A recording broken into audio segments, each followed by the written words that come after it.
What's going on, YouTubers, gamers and hobbyists, and welcome to this video response to pbeccas, who's made a video asking us to post up what our favourite games were of the decade now that we've gone into 2020. And he essentially done his favourite miniatures game and his favourite board game. I'm going to add to that. I'm going to go my favourite miniatures game, my favourite board game, and my favourite RPG role-playing game. So, let's start us off then. My favourite miniatures war game of the decade is, of course, Warhammer in all its glorious editions. It doesn't matter. The reason is, although, you know, it changes like the weather with the different editions and the add-ons and expansions, and it can, if you're not careful, it can sap your money all the time. But you don't have to do that. You can just take what you want from it and enjoy that, which is what, you know, some of us have learnt to do. When they first get into it, they don't know any better, I think. I mean, myself included. So you felt you had to get every new expansion, every new edition, every new model that came out. You don't. You just get what you need from it and you stick with that. And if you fancy adding to that in some way, then you can do it. Myself, when the indexes came out with 8th edition, I thought it was a breath of fresh air. And although I haven't played it much at all, it still remains my favourite miniatures war game. I suppose the game I've played most would be Congo, although I wouldn't have put that down as a war game as such. I've played a few games with different people of that. Then again, I could say Hordes, but my favourite is Warhammer, and the reason is because of the lore. It's so rich and deep and interesting, and you can just lose yourself for hours in it. You're just reading about different factions, people, characters, races, stories, campaigns. I mean, it's endless. It's an infinite world out there. Right, so that's my favourite war game.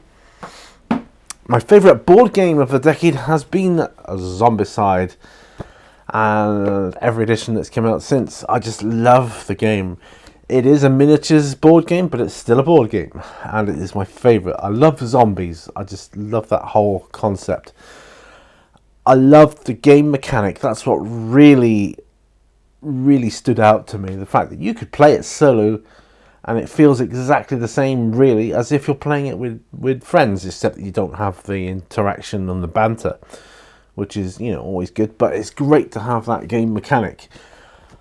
It's a really simplistic but effective rule set for the AI of the game, and that for me is amazing. And I think there's a heck of a lot of potential with this game. So that's my favourite board game. So I come on to the role-playing game. Of course, I go with good old D&D 5th edition, my favourite role-playing game of the decade.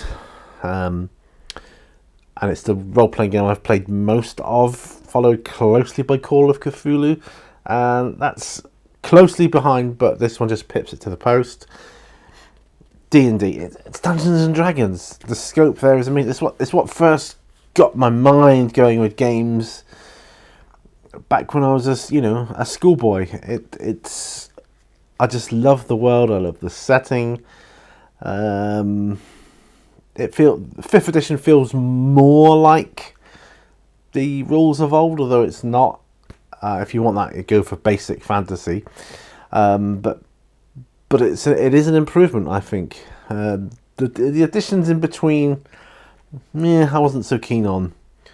Some of the ones that come before this, but this 5th edition is by far my favourite. And I'm sticking with that. So that are my 3 best games of the decade. So this is my response to pbeccas.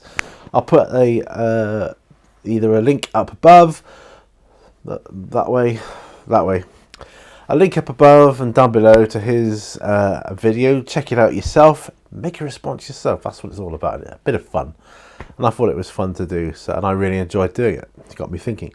So thanks, Paul, for that. And I hope you're doing well in Australia with, you know, what's going on out there at the moment. I just hope everyone's okay, and you know, stay healthy, my friend.